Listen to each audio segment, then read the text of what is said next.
केवल एक 5 रुपए की मोमबत्ती से वो हीरा मिल सकता है। साउंड ठीक नहीं, 5 रुपए का हीरा, 5 रुपए की मोमबत्ती के लिए, केवल 5 रुपए की मोमबत्ती उस करोड़ के हीरे को ढूंढ सकती है। मात्र 5 रुपए की मोमबत्ती। उसी तरह करोड़ों का मेरा परमात्मा है, करोड़ों का मेरा भगवान है, करोड़ों का मेरा भूत अधिपति भूतेश्वर है, करोड़ों का है। उसका कोई कीमत नहीं, उसकी कोई कीमत नहीं। वो तो वो कहता अनमोल है, उसकी कोई कीमत नहीं, अनमोलता उसमें। करोड़ों के उस परमात्मा को पाने के लिए बस 5 रुपए की मोमबत्ती मतलब पंचम इंद्रियों को वश में करना है। और जब ये पंचम इंद्रियां हमारे वश में हो जाएगी तब वो करोड़ों का हीरा अपने आप हमारे सामने मिल जाएगा। करोड़ों का हीरा पाने का तरीका, करोड़ों के हीरे को पाने का एक सुख हमें प्राप्त हो जाएगा। डीले डालो भाई, डीले डालो। करोड़ों का हीरा अपने आप मिल जाएगा, अपने आप प्राप्त हो जाएगा। अब उस परमात्मा को पाने के लिए पंचम इंद्रियां, चाहे 5 कर्मेंद्रिय हो, चाहे 5 ज्ञान इंद्रिय हो, उन इंद्रियों को हमें वश में कर लेना है। अब वश में करने का तरीका कौन सा होगा? तो शिव महापुराण कहती है कि हम आपसे ये नहीं कहेंगे कि आप तीर्थ में जाके बैठ जाओ तो इंद्रियां वश में हो जाएगी। तुम जितने घर से दूर जाके बैठते हो ना, उतना घर बहुत याद आता है। तुम जितने जिस व्यक्ति से दूर होते हो ना, वो व्यक्ति बहुत याद आता है। पोता दादी से दूर होगा तो दादी याद आएगी, दादी से पोता दूर होगा तो पोता बहुत याद आएगी,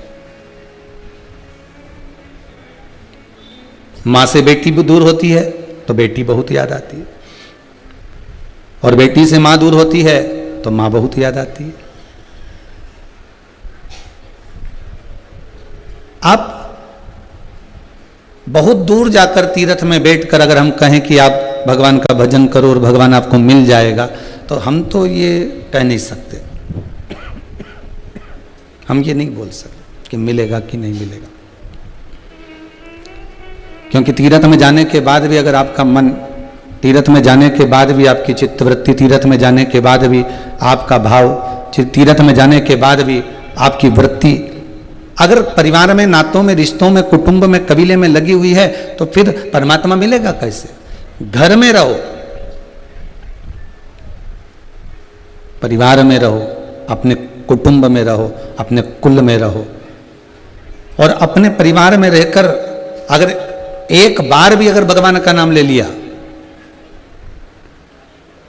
एक बार भी आपने भगवान स्मरण कर लिया, श्री शिवाय नमस्तुभ्यम, अगर एक बार भी अपन दिन भर में बोल लिए, तो फिर तीर्थ में जाकर एक माला जपना और घर में रहकर केवल एक बार मंत्र का स्मरण कर लेना बराबर हो जाता है महाराज भगवान की भक्ति। क्योंकि चित्त वृत्ति कलयुग केवल नाम आधारा, और सुमर सुमर नर उतरहि पारा। कलयुग में केवल एक नाम की आधारशिला को लेकर, कलयुग में केवल एक नाम की आधारता को लेकर आप भगवान की भक्ति में, चाहे पंचाक्षरी मंत्र हो, 12 अक्षर मंत्र हो, चाहे श्री शिवाय नमस्तुभ्यम हो, चाहे ओम नमः शिवाय हो, चाहे ओम नमो भगवते वासुदेवाय हो, तुम जिस मंत्र को जपो, जिस मंत्र का आप स्मरण करो, चाहे राम कहो, चाहे कृष्ण कहो, चाहे शिव कहो, चाहे भवानी कहो, तुम जिस मंत्र का स्मरण कर रहे हो, उस मंत्र का सुख आपको मिलेगा जरूर,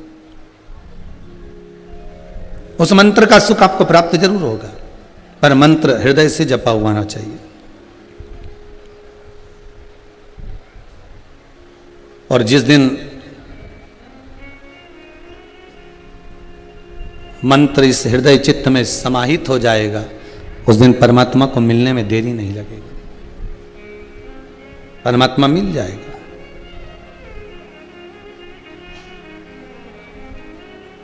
दिन भर में सास ने कोई शब्द कहा तो बहू अपने पति से कहती है, तुम्हारी मम्मी ने आज का मेरा दिन पूरा बर्बाद कर दिया, बोलो, बोलती कि नहीं बोलती? सास और बहू का झगड़ा हुआ। सास ने अपने पति से कहा, ये ऐसी बहू मिली है कि आज का दिन तो मेरा ऐसा नरक जैसा निकला है, बेकार, एकदम बेकार। तो किसने कहा था तुमसे कि दिन बेकार निकालो? 86,400 रुपए तुम्हारे पास में है। कितने रुपए? 86,400 रुपए तुम्हारे पास में है।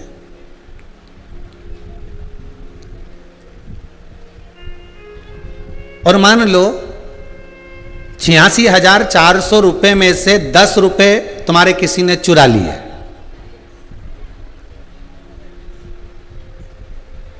चोट्टा उनकी कमी तो है ही नहीं संसार में, ठीक है?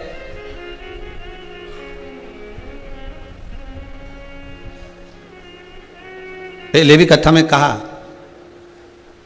जो भगवान को दिए बिना अकेले ही खा जाए वो भी चोर है। जो किसी के घर में बिना पूछे प्रवेश कर जाए वो भी चोर है। जो किसी के घर में रखी हुई वस्तु को बिना पूछे उठा लाए वो भी चोर है।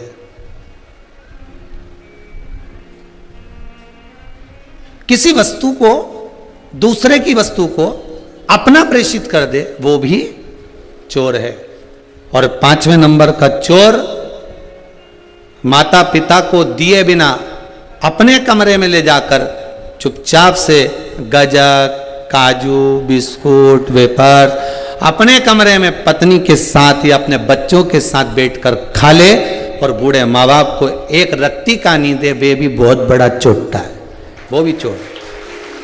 वो चोर से कम नहीं है, तो चोर तो बहुत बड़ा है। तो मालूम पड़े 86,400 रुपए तुम्हारे पास में है और उसमें से 10 रुपए मान लो किसी ने चुरा लिए। 10 रुपए कोई ले गया, अब 10 रुपए तो ले गया, अब बचे 86,390।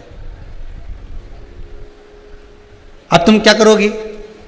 86,390 रुपए जो तुम्हारे पास बचे हैं, तो तुम्हें जब गुस्सा आएगा, क्रोध आएगा, क्योंकि तुम्हारा 10 रुपया किसी ने चुरा लिया, तो तुम 86,390 रुपए फेंक दो। फेंकोगी क्या? अरे बोलो तो जम के, नहीं फेंकोगी ना? बस इतनी तो समझदारी चाहिए शिव महापुराण में कि 86,400 रुपए में से 10 रुपए अगर किसी ने चुरा लिए, तो तुम जब 86,390 रुपए नहीं फेंक रही हो, तो यही तो शिव पुराण कह रही है कि दिन भर में 86,400 सेकंड प्रत्येक मनुष्य को मिलते हैं। कितने? 86,400 सेकंड प्रत्येक मनुष्य को मिलते हैं जिंदगी को जीने के लिए, प्रत्येक दिन में, प्रत्येक दिन भर में। अब 86,400 में से 10 मिनट अगर कोई तुम्हारा माथा खा गया, लड़ाई कर ली, झगड़ा कर लिया, विवाद कर लिया, तो क्या तुम पूरा की पूरा 86,390 रुपए फेंक दोगे क्या? तो फिर वो 10 मिनट के चक्कर में, 10 सेकंड के चक्कर में तुम अपने पूरी 86,390 सेकंड को क्यों बर्बाद करते हो? आग लगे बस्ती में अपन रहे हो मस्ती में। वो 10 सेकंड जो गए ना, उनको जाने दो। जो 10 सेकंड लड़ाई हुई है ना, विवाद हुआ है 10 मिनट का, उसको जाने दो। पर बाकी का जो दिन भर है उसको तो अलमस्त निकालो। अगर वो लड़कर भी चली गई तो तुम तो खजूर वाली चोटी बना के उसके सामने 4 बार जाओ। कौन मना करे तुमको? बाकी का तो सुधारो कि 86,390 फेंक दोगी। वो 10 सेकंड के चक्कर में, 10 मिनट के चक्कर में अगर 10 रुपए कोई चुरा कर भी ले गया, ले जा, कितने दिन खाएगा? बोलो तो जम के, कितने दिन खाएगा? 10 लाख भी चुरा कर ले जाएगा तो कितने दिन खाएगा? चुरा कर अगर कहीं का प्लाट भी ले लेगा तो उस प्लाट में क्या सुख से रह लेगा? विचार करिए जरा। मकान भी ले लेगा तो क्या उसमें सुखी रह लेगा क्या? नहीं। वो 86,400 में से 10 रुपए अगर चले भी गए हैं तो तुम बड़ी मस्ती में अपनी जिंदगी निकालना, क्योंकि तुम्हारा वो 10 रुपया जो लेकर गया है, तुम्हारी जिंदगी में कोई ऐसा कर्म होने वाला था, कोई ऐसा दुख आने वाला था, कोई ऐसी तकलीफ आने वाली थी, उसमें से वो चुराकर दुख तकलीफ को लेकर चले गया। अब तुम्हें सुखी कर गया, तुम्हारा जीवन सार्थक कर कर चले गया। आपकी जिंदगी में भी कई ऐसे आएंगे, विश्वास में आपको लेंगे, भरोसे में आपको लेंगे, जी जी दे दे, मैं तेरे को वापस लौटा दूंगा, तू मेरी बात तो मान ले, तू तो मेरे रिश्तेदार है, तू मेरा नातेदार है, तू मेरा कुटुंबी है, तू मेरा अपना है, तू मेरा अपना है, कह कहकर प्रेमवश स्नेहवश तुमको डोलाएंगे। मैं तेरे को इतना ब्याज दे दूंगा, मैं तेरे को ऐसा कर दूंगा, मैं तेरे को वैसा कर दूंगा। इतना विश्वास जिसको 10 साल देखा, 12 साल देखा, 15 साल देखा, और साथ रहना, साथ पाना, साथ घूमना, साथ जाना, और विचार करिए, और मान लो वो तुम्हारा 10 रुपया ले भी जाए तो फिर विश्वास तो टूट गया।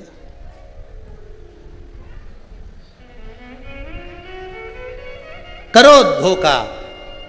शिव महापुराण एक बहुत अच्छी बात कहती है, जिसने तुमको प्रेम से अपना पैसा निकाल कर दिया है ना, कि भैया ये तेरा काम निकाल ले, तो बाद में लाकर मुझे दे देना, जिससे तुमने ब्याज पे लिया ना उसको बाद में लौटाना, पर जिसने तुमसे ब्याज तक नहीं लिया और कह दिया भैया अब लौटा देना, भैया तेरे को, तू तो मेरा पहचान वाला है, तू मेरा भरोसेमंद है, मैंने विश्वास रखकर तेरे को दिया है, तू दे दे मुझे। कितनी चित्तवृत्ति में विष देना पर विश्वासघात मत करो। और आपसे भी निवेदन है, बारंबार डिले कम करो, करबद्ध निवेदन है, बारंबार निवेदन है, करबद्ध निवेदन है कि विश्वास यदि करना तो देवादिदेव महादेव पर करना। रामचरितमानस में एक लाइन बड़ी सुंदर लिख दी है कि शंकर विश्वास रूपिणो, शंकर विश्वास रूपिणो।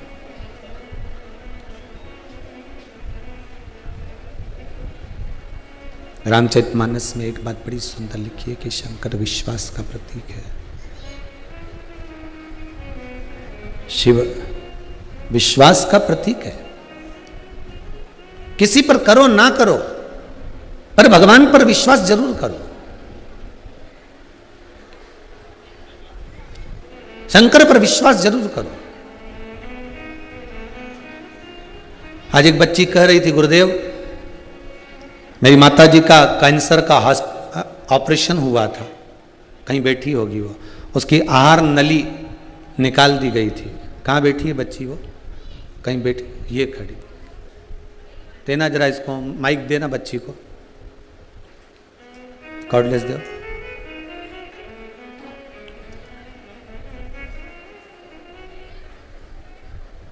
शीघ्र जाके दो।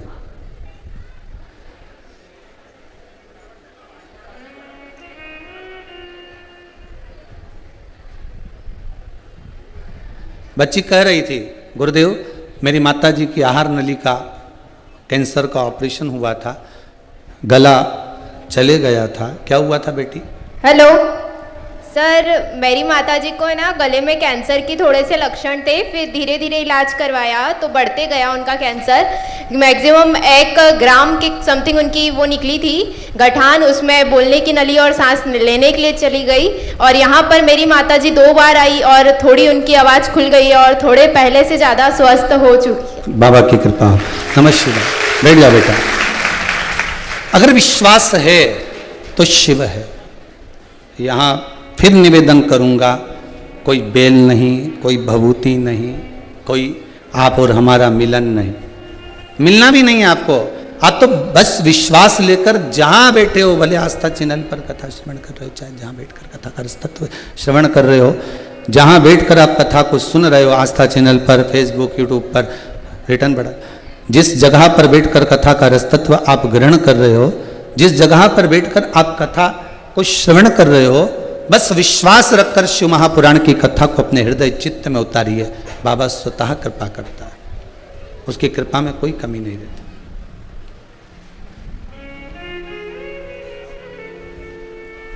शंकर पर विश्वास,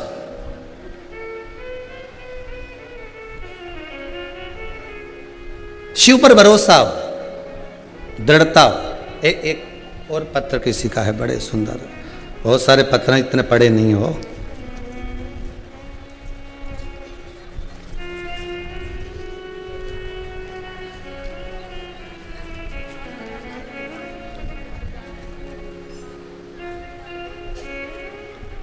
कोई जागृति सिंह गोत्र केशव हैं, कहीं से हैं, ये स्थान नहीं लिखा इसमें। बाबा 1 महीने पहले आई थी बेटी के लिए। कहाँ बैठी? जागृति जी, जागृति सी बेटी के लिए आई थी मैं 1 महीने पहले, और बाबा की ऐसी कृपा रही, बॉम्बे के सबसे बड़े कॉलेज में एडमिशन हो गया है। बाबा को बहुत बहुत धन्यवाद करने के लिए आई। कहाँ है जागृति सिंह जी? ये शिव तत्व की, आप जो भगवान शंकर का अनुमोदन कर रहे हैं, आप जो शिव स्मरण कर रहे हैं, आप जो भगवान की भक्ति में रमे हुए हैं, ये आपका विश्वास बोलता है, ये आपका भरोसा बोलता है। आज ग्वालियर की कोई माता जी आई थी गुप्ता, ऐसी खुश, ऐसी खुश। कहीं बैठी हो तो बताना भैया। ग्वालियर की गुप्ता ऐसी खुश थी, हमने पूछा क्या मिल गया आपको जो इतनी खुश हो? बस बाबा ने मेरी सब सुन ली, अब कहीं बचा ही नहीं है। मैंने कहा यही बाबा की कृपा। आप विश्वास रखकर जब भगवान का कहीं पर भी शिव स्मरण कर रहे हो, उज्जैनी में कर रहे हो, विश्वनाथ की धरा पर कर रहे हो, चाहे आप अपने घर पर कर रहे हो, भगवान की भक्ति में अगर आप जुड़े हुए हो, भगवान पर विश्वास रखकर आप भगवत भजन में लगे हुए हो, तो फिर वही कथा कहती है कि तू कथा देख। शिव कहते हैं मैं तेरा परिवार देख लूंगा, अब तुझे देखने की जरूरत नहीं है। भगवान शंकर कहते हैं मैं संपूर्ण तेरा परिवार, संपूर्ण तुझको हर जगह पर मैं तुझे देख लूंगा। बस तू कथा देख, तू स्मरण कर, तू भजन कर, तू नाम जाप कर, तू कीर्तन कर, तू नाम स्मरण में डूबा रहे, बाकी का सब व्यवस्था मैं देख लूंगा। तुझे कहीं देखने की जरूरत नहीं पड़ेगी, तुझे कहीं जाने की जरूरत नहीं पड़ेगी।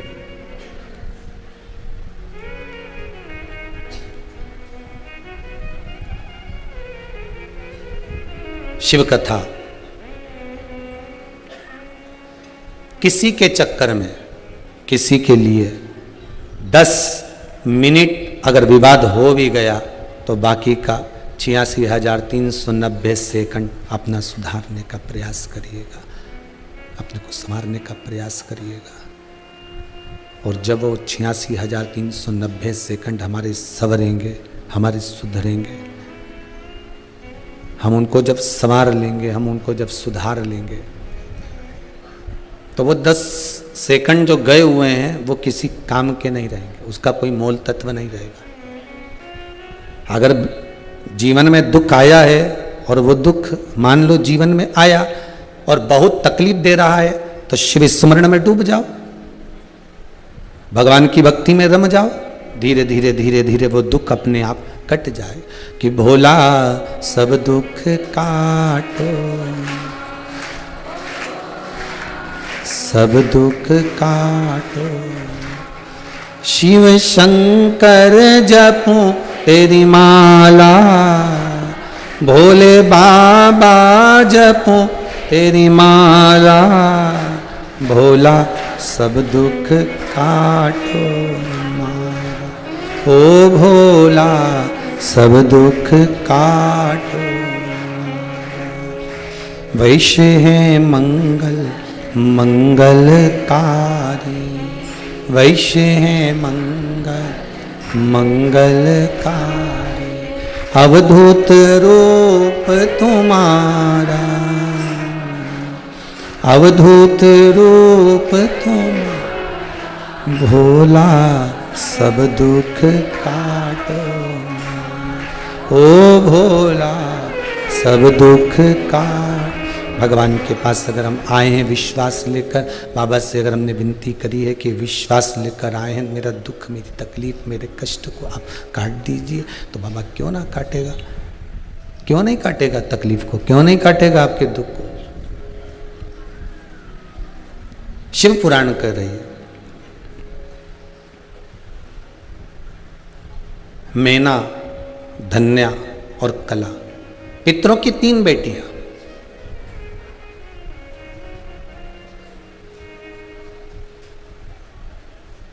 पितृलोक से नीचे भेज दिया गया। क्यों? संतों की जंघा पर सनत कुमार जब तप कर रहे हैं तो वहाँ से निकल के जाने पर इनकी जो लहंगा है, इनकी जो चुनरी है, इनका जो पल्लू है, उसका किन्नौर लग गया तो शरीर पे खरोच आ गई। अब शरीर पर खरोच आई तो इन्होंने कह दिया हम आपको श्राप देते हैं कि आप पितृलोक को छोड़कर मृत्यु लोक में जाओगे। अब मृत्यु लोक में ये तीनों आने को तो तैयार हो गई, मना नहीं है, पर हमारा उद्धार कैसे होगा?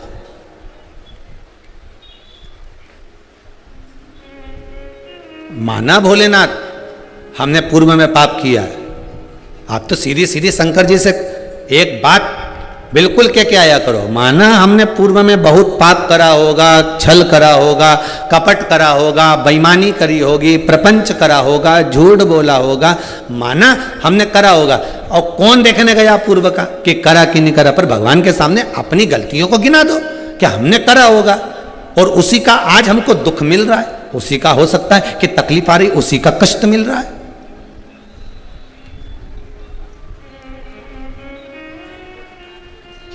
मान लो उसी की अगर तकलीफ आ रही है, उसी का कष्ट अगर आज मिल रहा है, उसी की तकलीफ अगर आज मिल रही है, तो अगर दुख तूने दिया है, कर्म का भोग अगर तुम भुगता भी रहे हो, तो फिर फल भी तो आप ही दोगे, दुख भी तो आप ही काटोगे। तेरा ही दिया मैंने खाया पिया है, तेरा शुक्रिया तेरा शुक्रिया। अगर दुख दिया तो आपने दिया, सुख दिया आपने दिया, कष्ट दिया आपने दिया, समारोगे भी आप। किसी के आगे मैं कहने नहीं जाऊंगी कि मुझे ये दुख है।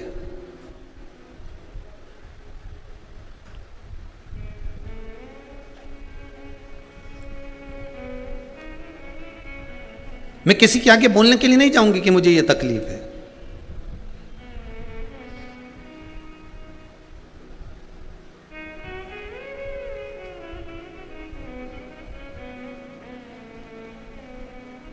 मैं कभी किसी के आगे जाकर कहूंगी नहीं कि मुझे ये दुख हुआ। आज एक किसी व्यक्ति ने प्रश्न किया कि गुरुजी ये बताओ, व्यक्ति भीड़ में क्यों खो जाता है?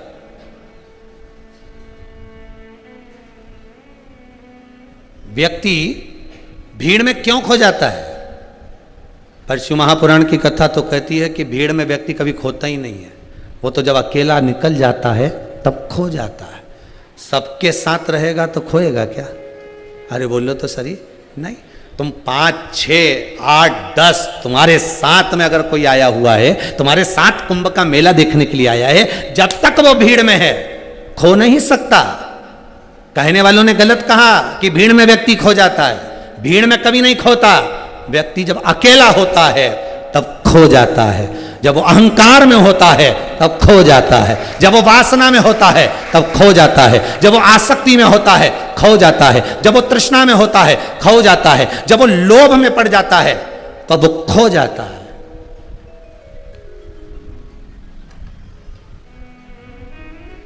भीड़ में कभी नहीं खोएगा। आपका अकेला रहना मतलब कहीं ना कहीं आपको भीतर से छोट रहा, आपको खोने के लिए विवश कर रहा।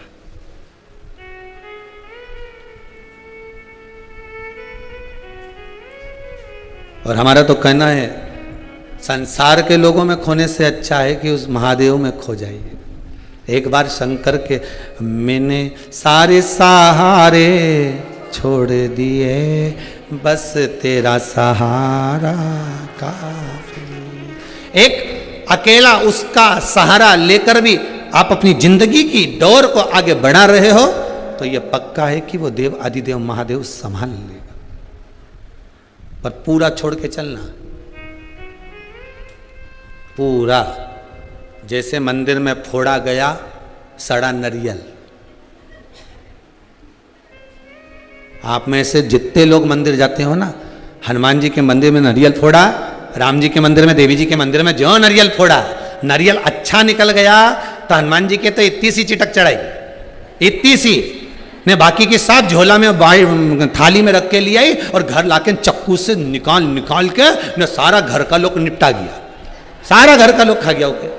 और हनुमान जी की इतनी सीधी। अब मान लो कि वो नारियल जो तुमने हनुमान जी के सामने फोड़ा और वो सड़ा हुआ निकल जाए, तब अब बोलो तुम कितने लोग हैं जो घर वापस लेके जाते होंगे? कहीं नहीं। हनुमान जी की परिक्रमा लगाते लगाते बेकार,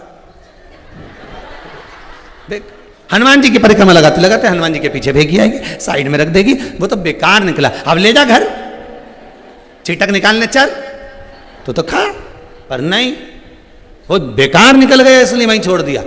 भगवान शंकर कहते हैं कि मेरे पास आना तो वो नरियल की तरह आना, सड़ा हुआ जो नरियल नहीं होता कि पूरा की पूरा ही मुझे धर जाना।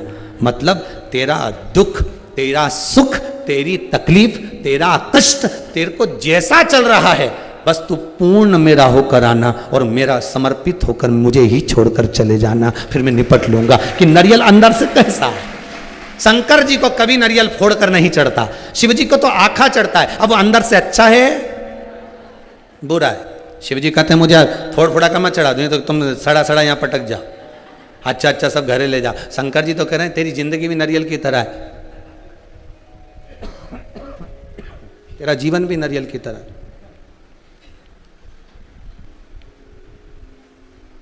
अच्छा है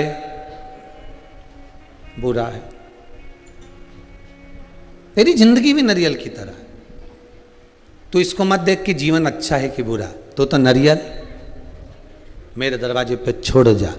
ये जीवन, मन, चित्त, वृत्ति सब मुझे छोड़कर चले जा।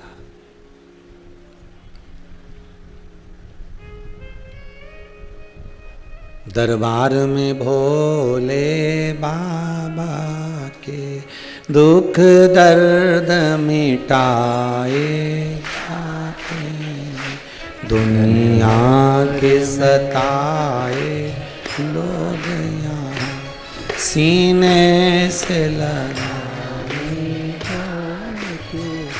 सीने से भगवान शिव के द्वार पर, भगवान शंकर के दरवाजे पर आप नरियल आखा जैसे रख कर आते हो, वैसे अपनी चित्त वृत्ति मन सब छोड़ कर आ जाओ। वो अच्छा है बुरा है शिव जान। रुद्राक्ष अगर कहीं से मिला है, अब वो अच्छा है बुरा है कैसा है, शंकर जी पे विश्वास रखकर छोड़ दो। तुम कोई रिसर्च सेंटर वाले तो हो नहीं कि तुम पूरा मापदंड लगाकर देख लोगे कि ये ओरिजिनल है कि नकली है। अरे बोलो तो सही है। घर के एक मुखी रुद्राक्ष को तुम पहचान नहीं पा रही हो, तो क्या एक मुखी रुद्राक्ष को पहचान? कितना का है रुद्राक्ष?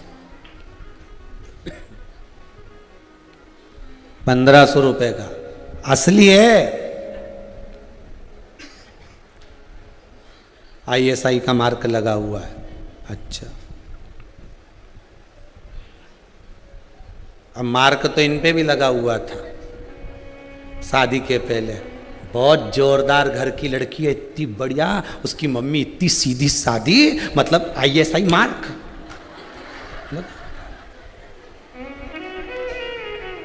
छोरा इतना बढ़िया, ऐसा जोरदार, उसका पिताजी कितना सीधा साधा है, बिल्कुल वैसा ISI मार्क लगा है। अब इन एक मुखी के तो अपन पहचान नहीं पाए। शादी के जैसे ही पक्की हुई उस दिन से लेके जब तक शादी नहीं हुई तब तक 4 महीना तो फोन पे रात रात भर बात कर, 4-4 घंटा, 6-6 घंटा, 3-3 घंटा, 8-8 घंटा लगे ही रहे। बस खाने खाए तो भी लगा रहे, खाता खाता भी मैसेज करता रहेगा। अब इतना बात करा, इतना प्रेम स्नेह रहा, और मालूम पड़े शादी होने के 2 साल बाद दोनों अदालत में खड़े। तो अब ईमानदारी से बोलो कि ये रुद्राक्ष पहचान में आया?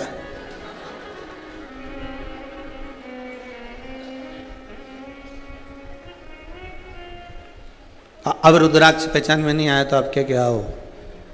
उनकी तो माता ऐसी थी, तो कहां से लाई?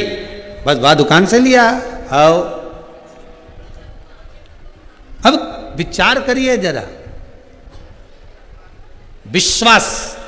अब जो रुद्राक्ष आपके पास में है, आपके घर में जो रखा हो, आप जितने लोग कथा सुन रहे हो रुद्राक्ष उत्सव की, जिनके रुद्राक्ष शिव महापुराण सुन रहे हो, जिनके घर में जैसा रुद्राक्ष रखा हुआ है, जिनके घर में जैसा रखा, और जिनके घर में जैसा रुद्राक्ष मिल जाए उस पर विश्वास रखना, भरोसा रखकर यही विचार करना कि ये भगवान देवाधिदेव देव महादेव ने इसको प्रदान करा हुआ है, ये शंकर जी ने इसको दिया हुआ है। यही विचार करना कि ये भगवान शिव ने इनको दिया है, ये शंकर के द्वारा प्राप्त हुआ है, शंकर के द्वारा प्रकट हुआ है।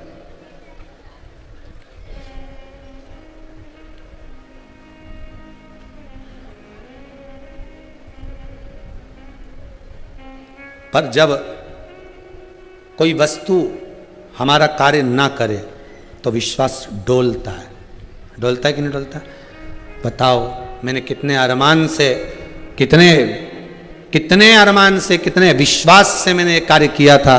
पशुपति व्रत रखा, प्रदोष का व्रत किया, मैंने ये किया, कितना विश्वास रखकर मैंने किया, सारा के सारा विश्वास के अनुकूल में करता रहा। और मालूम पड़े वो विश्वास मेरा जब टूट गया, फिर भगवान से जाकर तो कहो कि प्रभु तूने मेरे विश्वास को तोड़ दिया।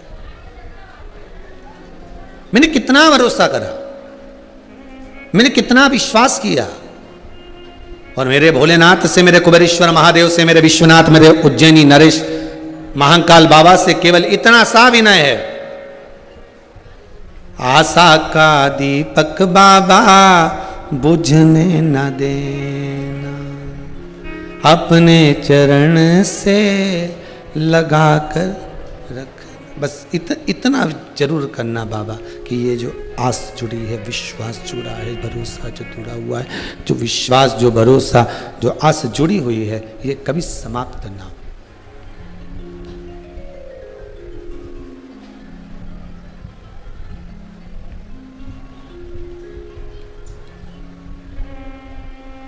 ये जुड़ी रहे।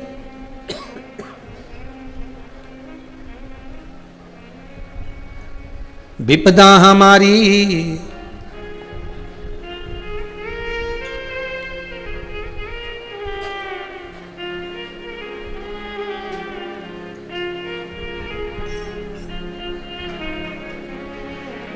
विपदा हमारी हर लो त्रिपुरारी भोले बाबा।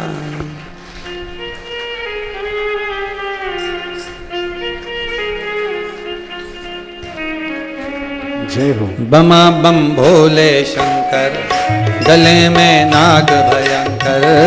बमा बम भोले शंकर, गले में नाग भयंकर।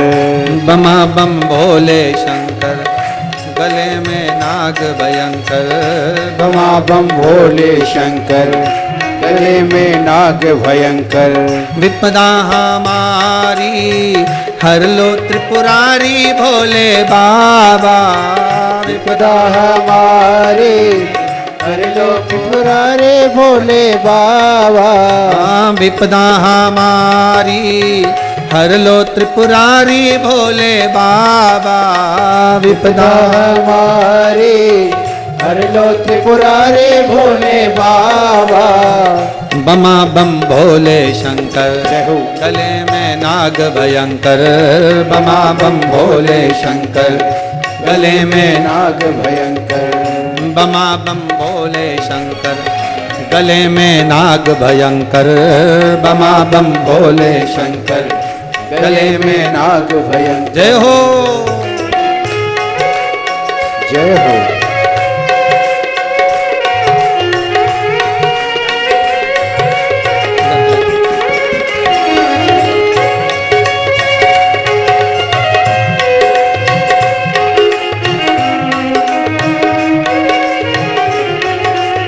बड़े भाव से, आनंद से, ताली से बड़े राधे, बड़े भाव से, आनंद से, ताली से बजाते हुए।